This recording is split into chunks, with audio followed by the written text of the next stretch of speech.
네, 오늘 함께 살필 말씀은 신약성경 고린도전서 10장 6절부터 13절까지의 말씀입니다. 10장 6절부터 13절까지 제가 봉독하도록 하겠습니다. 이러한 일은 우리의 본보기가 되어 우리로 하여금 그들이 악을 즐겨한 것 같이 즐겨하는 자가 되지 않게 하려 함이니, 그들 가운데 어떤 사람들과 같이 너희는 우상 숭배하는 자가 되지 말라.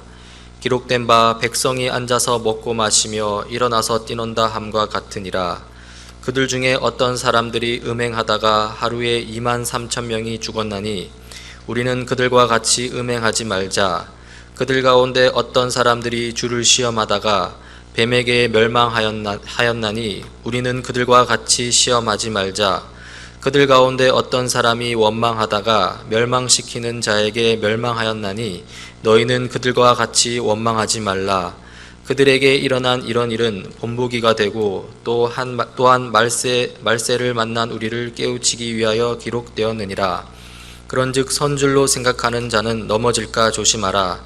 사람이 감당할 시험 밖에는 너희가 당한 것이 없나니 오직 하나님은 미쁘사 너희가 감당하지 못할 시험 당함을 허락하지 아니하시고 시험 당할 즈음에 또한 피할 길을 내사 너희로 능히 감당하게 하시느니라. 아멘.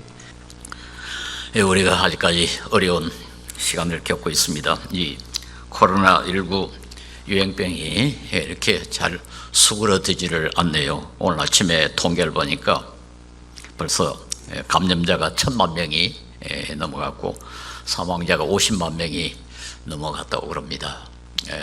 우리 한국은 그래도 비교적 덜 심각한 상황인데 미국이나 브라질, 러시아, 멕시코 같은 나라는 참 엄청난 재앙으로 지금 다가오고 있습니다.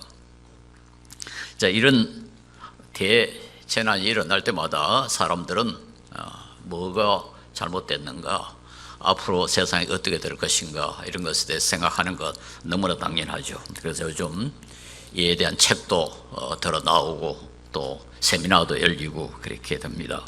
특히 우리 그리스도인들은 우리가 무슨 죄를 지었기 때문에 이런 재앙이 우리에게 올 것인가, 우리가 이런 재앙을 통해서 무엇을 생각하고 무엇을 배우고 무엇을 회개해야 할 것인가 하는 걸 생각하는 것, 이게 너무나 당연합니다. 오늘 우리가 읽은 그 본문에 보면은 이스라엘 백성들이 출애굽 과정에서 당한 재난들, 그리고 그 원인들에 대해서, 즉 그 재난을 가져온 죄악들에 대해서 바울 사도가 지적하면서 이건 말세를 사는 우리들에게 큰 교훈이다. 너희들은 그런 죄를 지지 마라. 그렇게 경고하는 구절입니다. 11절에 보면은 이런 일들이 그들에게 일어난 것은, 그들은 이스라엘 백성이죠, 본보기가 되게 하려는 것이며, 이 단순히 사건 그 자체를 기록하는 것이 아니라 본보기가 되게 하려는 것이며, 그것들이 기록된 것은 말세를 만난 우리에게 경고가 되게 하려 함이라. 즉 이런 사건이 일어난 것도 본보기고, 그리고 그것이 기록된 것은 단순히 그때 사람들뿐만 아니라 오늘 우리에게 경고가 되게 하기 위함이다. 아주 중요한 말씀이죠. 본보기란 말과 경고란 말, 여기에 관심을 써 주시기 바랍니다. 우리가 흔히 역사적 교훈 그런 이야기를 하지 않습니까? 역사상 어떤 일이 일어났으면은 그게 단순히 이런 일이 일어났다 하는 것을 기록할 뿐만 아니라, 그보다 더 중요한 것은 거기서 우리가 무엇을 배우며 또 무엇을 하지 말아야 할 것인가 하는 것을 깨닫게 하기 위한 것입니다. 인간이 저지른 죄에 대해서 하나님이 벌을 주시는 것 우리가 잘 알고 있습니다만은, 그러나 우리 기독교, 즉 우리 여호와 하나님이 주시는 벌은 불교나 다른 종교에서 말한 인과 보응과는 좀 다릅니다. 인과 보응이라는 것은 잘못을 저질렀으니까 그 벌을 받아야 되는 것, 그게 인과 보응이고, 그러나 우리 하나님이 벌을 주실 때는 너희가 죄를 지었으니까 벌을 받아라, 그게 아니고 그 죄를 지은 사람과 그 주위에 있는 사람들, 그리고 후대에 있는 사람들에게 본보기가 돼가지고 다시는 이렇게 하면 안 된다 하는 것을 경고하기 위한 것입니다. 그러면 이건 불교의 그 카르마, 불교가 가르친 카르마는 죄를 범하면 반드시 거기에 해당하는 벌이 따라오게 돼 있어요. 기계적으로, 자동적으로. 거기에는 뭐 애누리가 하나도 없습니다. 그러나 우리 하나님의 벌은 그런 종류가 아니고 이렇게 함으로 너도 다시 범죄하지 말고 너 주위에 있는 다른 사람들도 범죄하지 말고 후대에 있는 사람들도 똑같은 그런 죄를 범하지 마라. 사랑의 매라고 그렇게 우리가 이해를 해야 됩니다. 그런 점에서 우리 기독교는 다른 종교와 근본적으로 다르다는 사실을 우리가 명심할 필요가 있습니다.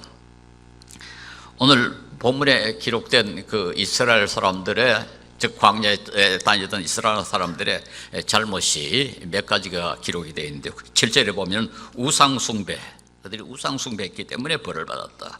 8절에 보면 간음을 했기 때문에 벌을 받았다. 9절에 보면 하나님을 시험했기 때문에 벌을 받았다. 10절에 보면 하나님을 원망했기 때문에 벌을 받았다. 네 가지를 지금 언급하고 있습니다.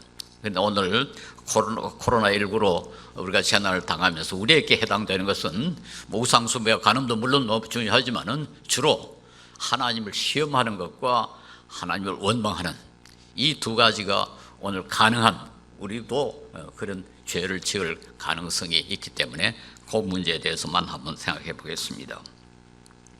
하나님을 시험한다는 말, 그거 좀 우습지 않습니까? 하나님을 우리가 어떻게 시험합니까? 그런데 성경에는 하나님을 시험하지 말라는 말씀이 여러 번 나타납니다. 그리고 하나님을 시험했다는 그런 사건도 여러 번 기록이 되어 있습니다. 우리가 뭐 제일 잘 아는 것은 예수님이 그 사역 초기에 마귀에게, 사탄에게 시험을 3번 그렇게 시험 당하지 않았습니까? 그게 뭐 가장 대표적인 것이고, 또 이 출애굽기에도 보면은 이스라엘 백성이 하나님을 시험한 일이 여러 가지가 있는데 그 중에 가장 대표적인 것이 르비딤이라는 곳에 이르렀을 때 마실 물이 없었습니다. 그러니까 불평을 엄청나게 했는데 그걸 아주 대표적인 시험으로 그렇게 기록을 하고 있습니다.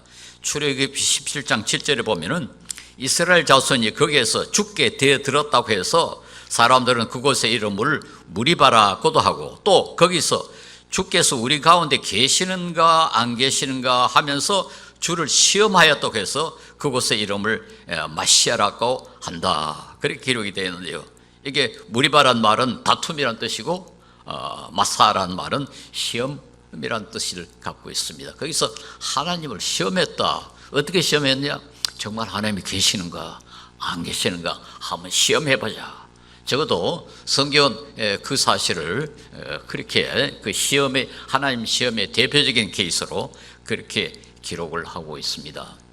오늘 또 우리 시험만 해야죠. 우리 이 사람이 정말로 코로나19에 감염이 됐는지 안 됐는지 지금 시험하지 않습니까? 우리가 테스트한다, 그렇게 하는 겁니다. 그런데 하나님을 시험한다는 말이 무슨 말이겠습니까? 하나님이 정말 계시는가? 또 하나님이 정말 우리를 사랑하시는가? 하나님이 정말 스스로가 말씀하시듯이 그렇게 전능하신 하나님인가? 그걸 한번 테스트해보자. 이렇게 한다는 겁니다. 그리고 실제로 우리는 그렇게 할 경우가 많습니다. 얼마 전에 기독교 방송국에 갔더니 그 앵커가 그런 이야기를 해요. 어떤 목사님이 하나님이 우리를 지켜주시기 때문에 괜히 마스크 끼고 무슨 거리 들고 손 씻고 할 필요 없다. 같이 모여서 하나님을 아주 정성껏 예배드리고 장성하면은 그런 병이 걸리지 않는다. 그렇게 주장을 했다고, 뭐 실제로 그런 일이 있었는지 그건 모르겠습니다만 그렇게 그가 이야기를 합니다. 뭐 저도 여러분 신문에 보셨겠습니다만 서울의 어느 큰 교회에서 아니 뭐 여러 가지 경우가 있는데도 불구하고 찬양 연습 같이 하고 심지어는 수련회까지 하고, 그래서 지금 새로운 감염의 근원이 되고 있습니다. 벌써 사람의 수가 점점 늘어나고 있고, 그 교인 때문에 학교가 문을 닫고, 그 교인 때문에 직장이 폐쇄가 되고 좀 야단이 났습니다. 하나님의 교회가 이런 그 감염의 진원지가 됐다는 소리를 듣는 것, 이건 우리 전도에도 별로 도움이 되질 않고 교회 명예에도 도움이 되질 않고, 그래서 저는 그런 뉴스를 볼 때마다 가슴이 뜨끔뜨끔해요. 부디 좀 교회 이름이 안 나왔으면 좋겠다. 근데 왜 그렇게 방역 당국이 경고했는데도 불구하고 그렇게 모여가지고 찬양 연습하고 그렇게 수련회하고 같이 밥 먹고 그렇게 했습니까? 하나님이 지켜주시는데. 이게 바로 하나님을 시험하는 겁니다. 이게 바로 하나님을 시험하는 겁니다. 결국 그렇게 했는데 그만 병이 걸렸다. 그러면 하나님이 낙방했다. 그런가 되지 않겠습니까? 하나님을 시험해 보니까 하나님 자기가 없더라. 그렇게 결론을 내려야 되지 않겠습니까? 예, 저는 우리나라에서 어느 회사라면 잘 못하다 아는 큰 회사 회장의 부인이 교회 열심히 다녔는데 아주 무서운 암에 걸렸습니다. 그런데 그 회사 회장은 물론 기업은 지금 기업가입니다만 본래 의과대학 교수였습니다. 그런데 부인이 일체 병원에 안 가고 약을 일체 먹질 않고 오직 기도로만 병을 고치겠다 고집을 부려가지고. 근데 얼마 전에 죽고 말았습니다. 그러니까 그 남편이 교회에 대해서 좋은 인상을 가질 수가 없죠. 예, 얼른 들으면은 참 신앙 좋아 보이지 않습니까? 하나님이 지켜주시는데 무슨 마스크니 무슨 뭐 거리두기니 하나, 그건 다 믿음이 없기 때문이다. 하나님이 지켜주시는데 무슨 병원에 가고 약을 먹고 야단을 부르느냐. 하나님이 다 전지전능한 능력으로 다 고쳐주시는데. 예, 근데 참 신앙이 좋아 보이는데 성경은 이런 것들이 다 하나님 시험하는 거로 그렇게 봅니다. 저는 기적을 부인하지 않습니다. 성경에 많이 언급이 되어 있고 지금도 얼마든지 기적 일어날 수 있습니다. 하나님도 예수님도 사도들도 적절한 시기에는 여러 가지 기적을 행하셨습니다. 전 한 30년 전에 제가 무슨 아시아연합신학원에서 평신도 과정에 교수로 학생을 지도를 했는데 그 중에 학생 가운데 한 분이 이화여대 부속병원의 원장이었던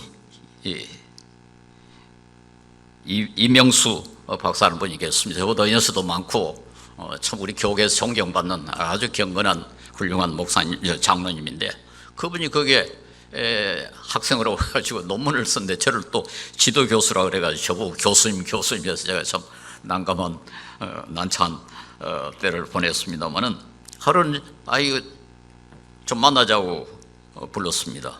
갔더니 좀 설명을 해보라.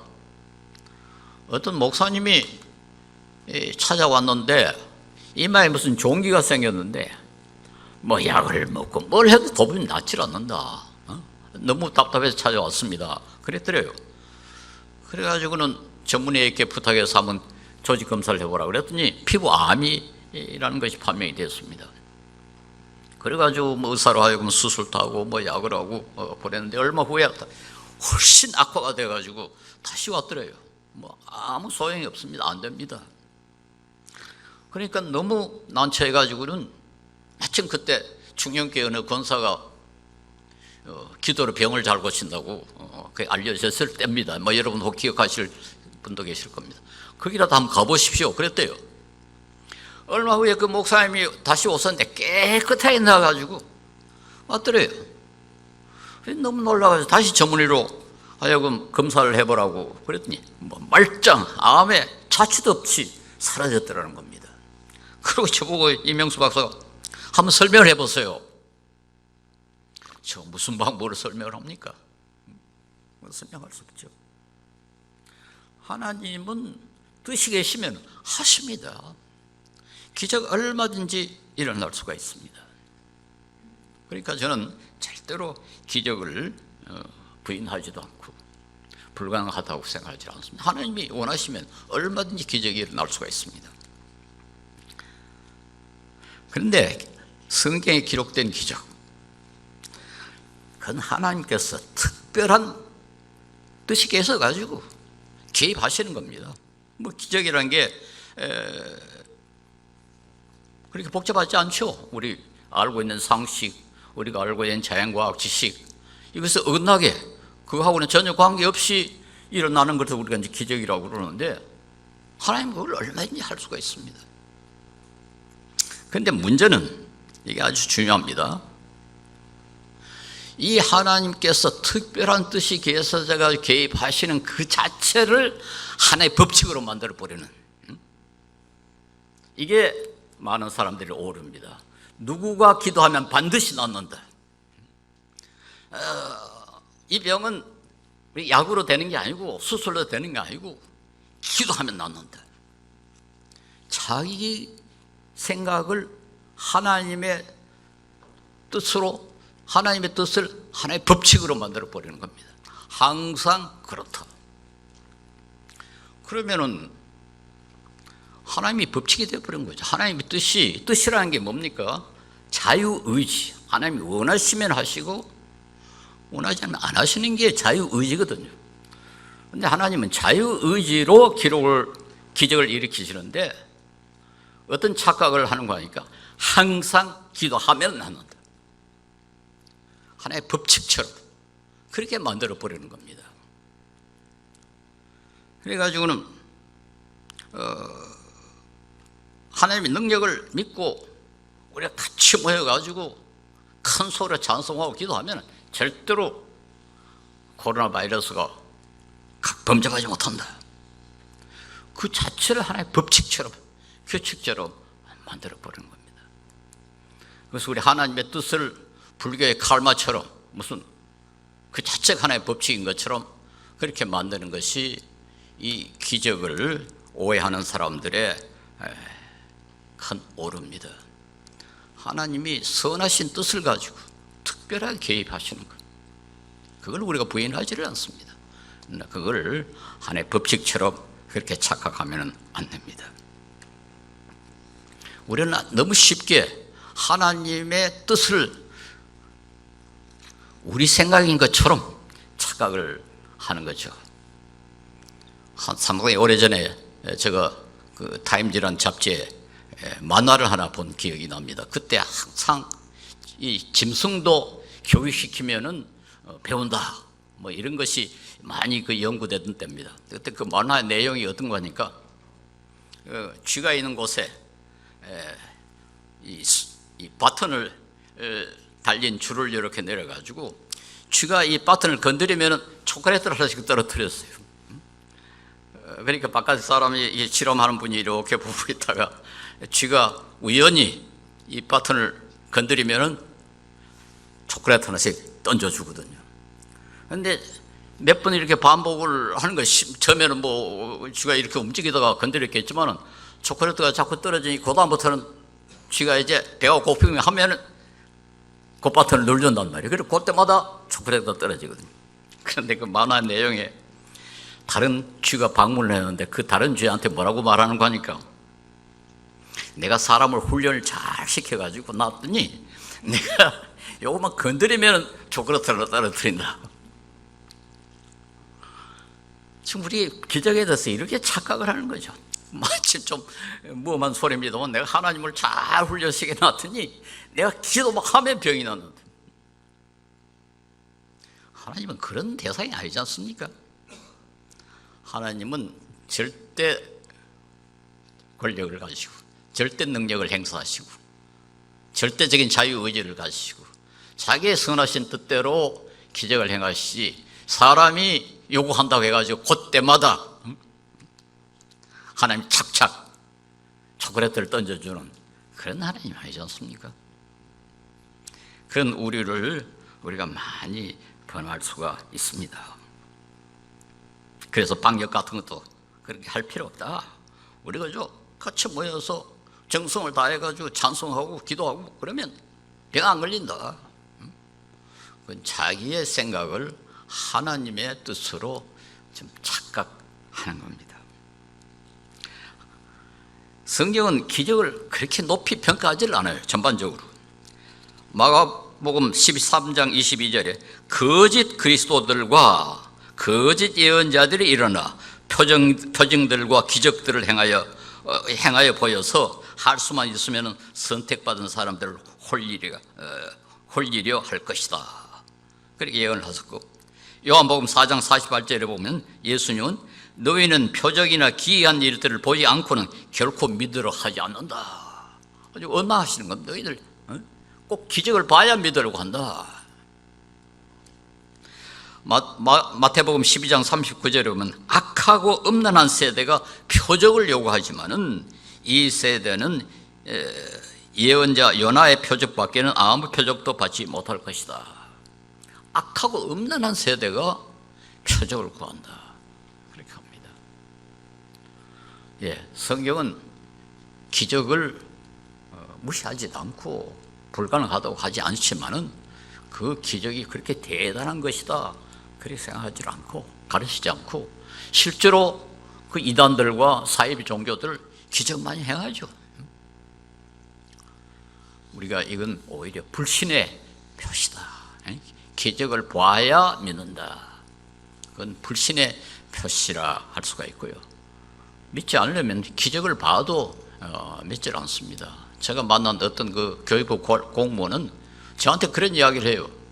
자기 고등학교 다닐 때 어떤 목사가 병을 잘 고친다 그래가지고 자기는 뭐 교회 다니지 않는 사람인데 한번 정말 그런가 한번 같이 가봤대요. 안전뱅이를 고치는데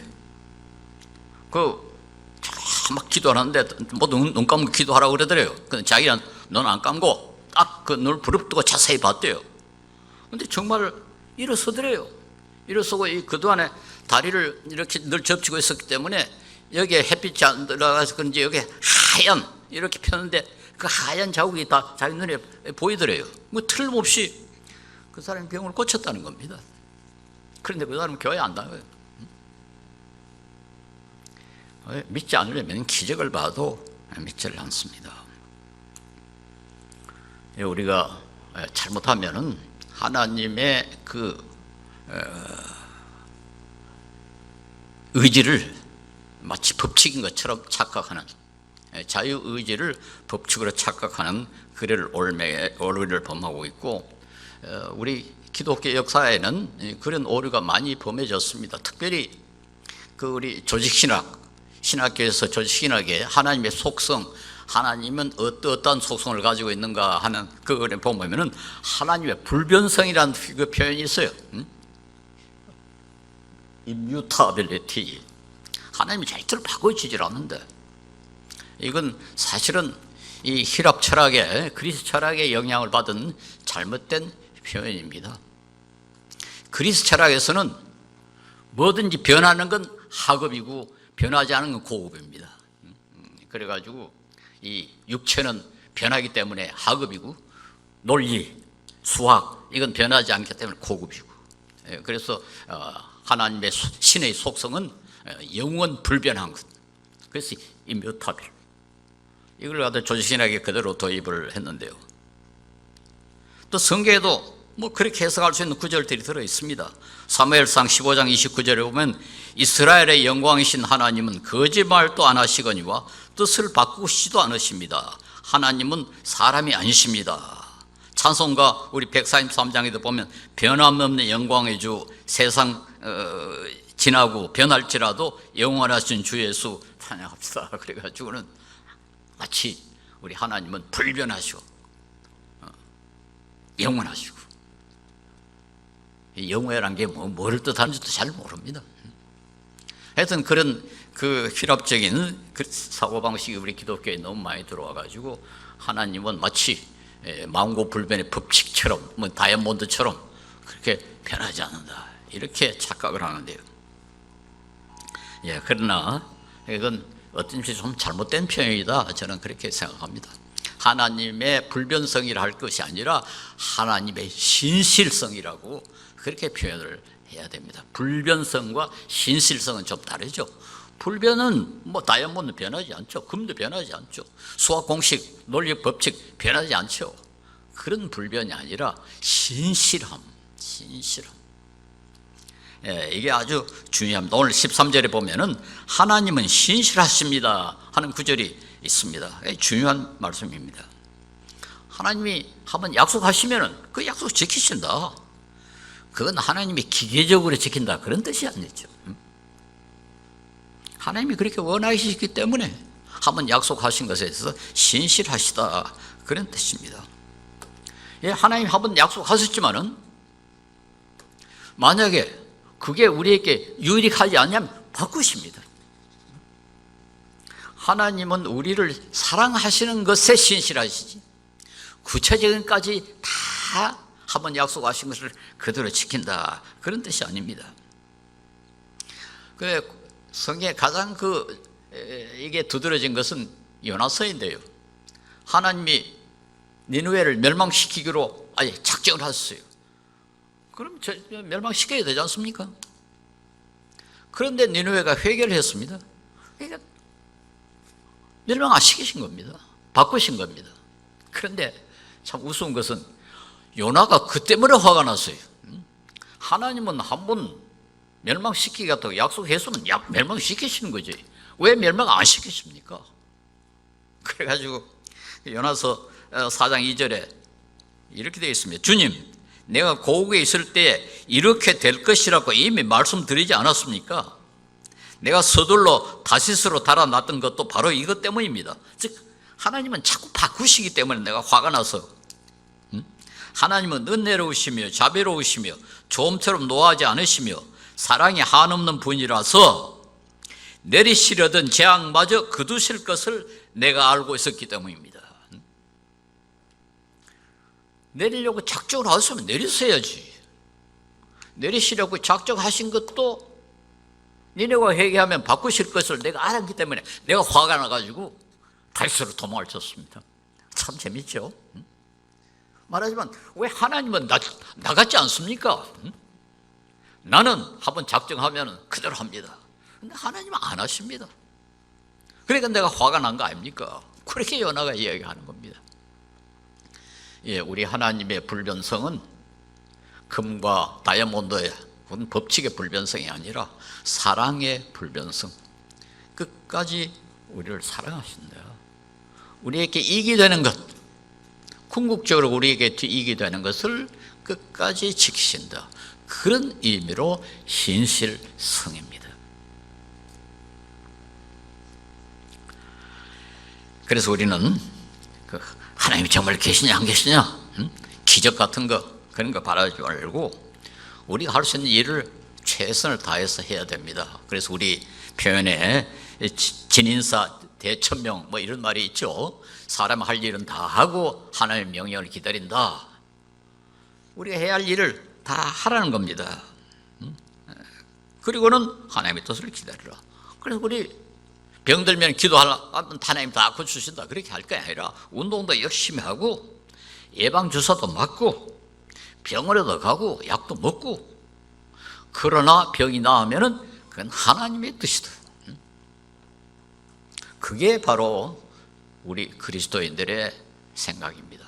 물론 의사가 잘 고쳐서 병이 나았습니다. 그러나 그 뒤에는 하나님이 계십니다.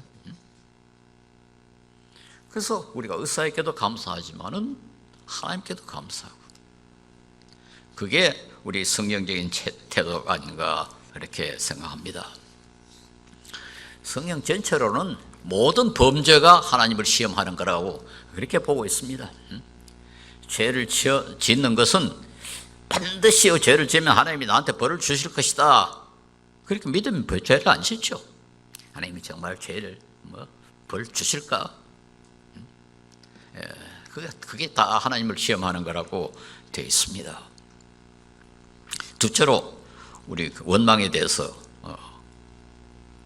생각해 보십시다. 우리가 최선을 다했는데도 불구하고 병이 걸릴 수 있습니다. 우리가 온갖 노력을 다 기울였는데도 불구하고 안 될 수도 있습니다. 그럴 때 우리는 불평하지 말아라 하는 것이 오늘 본문의 말씀입니다. 10절에 보면 여러분은 그들 가운데 어떤 이들과 같이 불평한 것 같이 불평하지 마십시오. 그들은 파멸시키는 이에게 멸망을 당하였습니다. 이스라엘 백성은 하나님께서 그 혹독한 시련 가운데 있는 그들을 애굽에서 참 그 기적으로 끌어내 가지고 광야에 훈련을 시키시는데 그들은 먹을 것이 없다, 음식 맛이 없다, 뭐 물이 없다, 온갖 불평을 다 드러났습니다. 그러다가 큰 벌을 받았다, 이렇게 바울에게 경고하고 있습니다. 예, 우리가 최선을 다했는데도 불구하고 세상이 또 나의 일이 내가 원하는 대로 되지 않을 수가 얼마나 있습니다. 그런데도 불평하지 마라. 그 말은 무슨 말입니까? 그 뒤에도 하나님이 뜻이 계신다. 하나님이 신실하시기 때문에 실패하게 하고 어려움을 주고 그렇게 하신다. 그것을 믿으라는 거 아닙니까? 예, 우리는 하나님의 깊으신 뜻을 잘 알 수가 없습니다. 그래서 우선 무슨 어려운 일을 당하면 불평하죠. 저는 별로 불평하는 타입이 아닙니다만은 군대에서 제가 한번 말씀드린 바 있습니다만 군대에서 불평을 한번 엄청나게 한 일이 있어요. 그때는 백이 있으면 좋은 곳에 가고 백이 없으면 나쁜 곳에 갔는데 저는 백이 있는데도 불구하고 정직하게 한다고 그 백 쓰지 않고 가만히 있었더니 우리나라의 그 군대 부대 중에 최하급 부대 또 대학 졸업한 사람은 다 중대 본부 뭐 대대 본부에 가는데 저는 또 백이 안 쓰니까 그 소대 거기도 가서 이거 총 메고 하루 12시간씩 보초 서는 그런데 떨어졌습니다. 전 소대 대학을 졸업한 사람은 저 하나뿐이었습니다. 근데 소대장이 그 말벗신단다고 대학 졸업한 놈이니까 뭐 대화가 될 거라고 또 소대장이 와서 자꾸 이제 칭거리니까 내가 다른 사람들이 얼마나 미워하는지요. 그래가지고는 계속 두들겨 패가지고 매일 맞는데 세월을 다 보냈습니다. 그래가 보초 쓰면서 한밤중에 기도하면서 원망만 했어요. 이거 뭡니까? 나는 백 있는데도 불구하고 안 쓰고 또 얼마나 난 다른 사람들처럼 좀 편하게 살 수 있는 근무할 수 있는 조건이 있는데도 불구하고 왜 저를 이렇게 천대를 하십니까? 그런데 다른 소대 인원이 부족하다고 우리 소대는 좀 인원이 좀 많다고 한 사람 보내라 막 그렇게 중대본부에서 명령이 나왔는가요? 그때는 이제 누구를 보내는 거 하니까 제일 말썽꾸러기 그 소대에서 골칫덩어리를 그때 보내버립니다. 그러면은 소대가 평안해지지 않겠습니까? 제가 거기에 걸렸어요. 그래가지고 저를 실으러 추락이 하나 왔는데 그 운전사 옆에 아무도 없는데 거기는 운전사 앉아 안 있고 저는 뒤에 짐 쓰는데 거기에 타라 그래요. 그리고는 비는 막 손에 막 오고 비를 쭉 맞아서 뒤에 추락을 써가지고 털털털 가는데 참 기가 찹니다. 내가 어떻게 하다가 이 모양이 됐나? 엄청나게 하나님을 원망했어요. 그런데 그쪽 소대에 가니까 영어를 아는 사람이 필요했어요. 영어를 아는 사람이 뭐 이름을 적어야 되는데 그 영어 아는 사람이 저 하나밖에 없으니까 저를 또 책상에 앉아가지고 적으라고 그래요. 근무 시간이 하루 10시부터 3시까지만 근무하면 됩니다. 그러니까 다른 사람은 12시간씩 보초 서는데 나는 뭐 10시부터 3시니까 5시간만 근무하면 되죠. 앉아가지고 책 보고 또 소대장이 또 영어 배우겠다고 그래가지고 지역마다 또 소대장 집에 가서 영어는 한 10분 공부하고 또 나머지는 바둑 두고 그래서 공부할 시간이 있어가지고 유학 자격시험에 합격을 했습니다.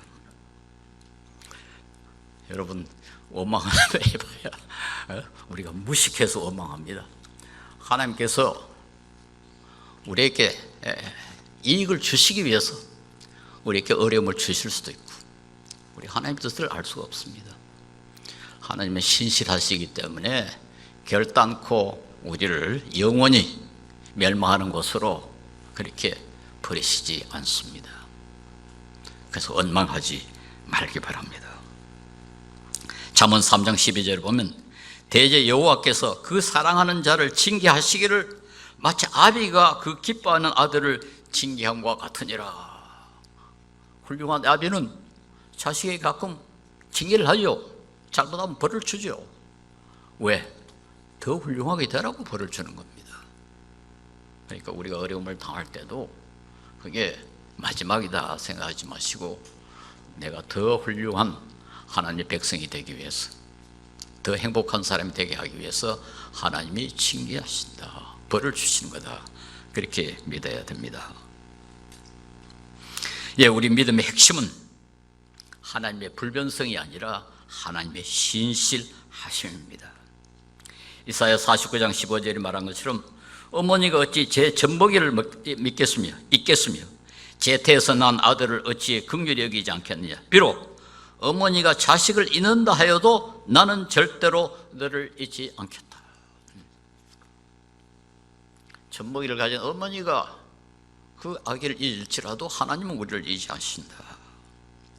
예, 오늘 13절 다시 한번 읽읍시다. 사람이 흔히 겪는 시련 말고는 여러분에게 덮친 시련이 없습니다. 여러분이 특별히 더 시련을 당한 것이 아닙니다. 하나님은 신실하십니다. 그분은 여러분이 감당할 수 있는 능력 이상으로 시련을 겪는 것을 허락하지 아니하십니다. 우리가 견딜 수 있을 만큼 시험을 주시고 우리를 훈련시키신다, 그 말이죠. 그분은 시련과 함께 벗어날 길도 마련하여 주셔서 여러분이 그 시련을 견뎌낼 수 있게 하십니다. 그러므로 로마서 8장 23절에 말한 것처럼 우리는 하나님을 사랑하는 사람들, 곧 하나님의 뜻대로 부르심을 받은 사람에게는 모든 일이 서로 협력하여 선을 이룬다는 것을 알 것입니다.